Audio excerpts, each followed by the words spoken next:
We bring you the latest updates from the Pna Newsroom. President Ferdinand Bongbong Marcos Jr. has named Health Undersecretary Maria Rosario Vergeire as the officer in charge of the Department of Health. Press Secretary Trixie Cruz Angeles made the announcement during her press briefing. The Department of Health thanked the President for Vergeire's designation. It also extends its appreciation for his confidence in one of its career executives.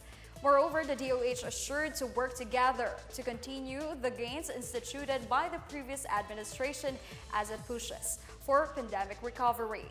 Before Vergeire's appointment, she has served as DOH Undersecretary for Public Health Services team. She was also tapped to head the National Vaccination Operations Center. Also nominated is former Light Rail Transit Authority Administrator Mel Robles as General Manager of the Philippine Charity Sweepstakes Office. Dr. Rosario Vergeire has been designated OIC ng Department of Health. Siya po ay currently yung Undersecretary for Public Health Services ng DOH. Bilang General Manager ng Philippine Charity Sweepstakes Office, ninominate na po si Mr. Mel Robles na siyang dating Light Rail Transit Administrator.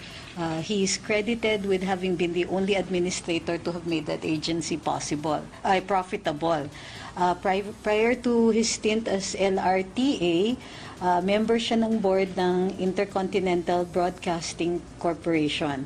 And currently, isa siyang negosyante engaged in real estate at mayroon siyang rehabilitation facility.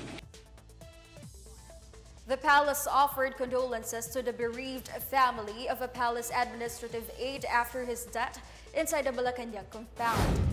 The Office of the Press Secretary identified employee as Mario Castro, who worked in the Information Communications Technology Office. He died after falling from the 4th floor of the Mabini Hall. Press Secretary Trixie Cruz Angeles meanwhile assured the palace will provide whatever assistance needed by his family. The Presidential Security Group and the PNP Security Force Unit are now investigating the incident. Heads up, Maynilad customers. Time to store water as the concessionaire will implement another service interruption starting tomorrow.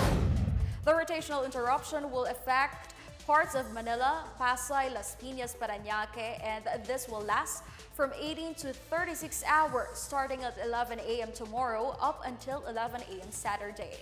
Maynilad said this is to give way for the urgent repair works on the water pipeline, which was accidentally hit by works of a third-party contractor pertaining to a drainage project along Pureza Street in Manila. Maynilad assured to deploy mobile water tankers to affected areas.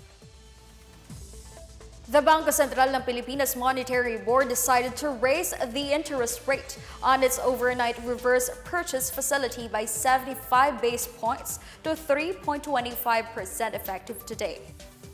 The interest rates on the overnight deposit and lending facilities were also raised to 2.75% and 3.75% respectively. PSB Governor Felipe Medalla explained that the board had to tighten monetary policy due to the price pressures.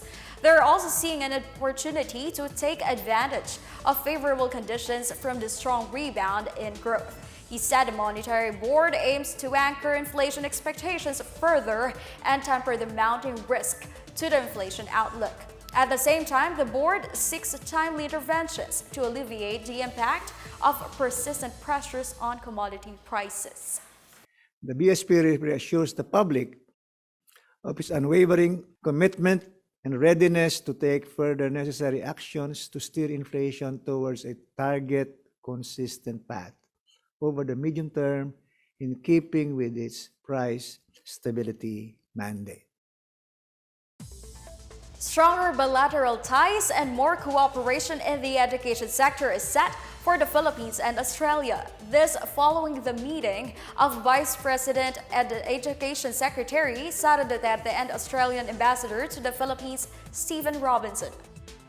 Robinson recalled earlier cooperations between the two countries, including the construction of classrooms and training of over 33,000 Filipino teachers across the country. He set the training targets to help develop the curriculum in the Philippines. Likewise, scholarships for master's and doctorate degrees were also being provided for Filipinos.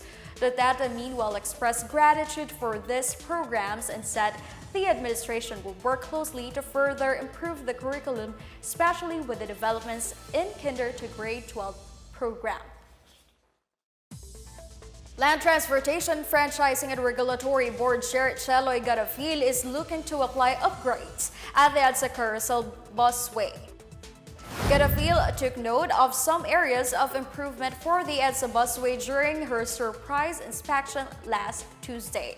These include a long distance between some stations and the need for a fleet management system to address the surge of passengers. She also cited a lack of facilities for PWDs or persons with disabilities, as well as a passenger terminal in Monumento and convenient access to the stations. However, she lauded the discipline and order shown by commuters. Riders, meanwhile, may take advantage of the busway free rides until December 31.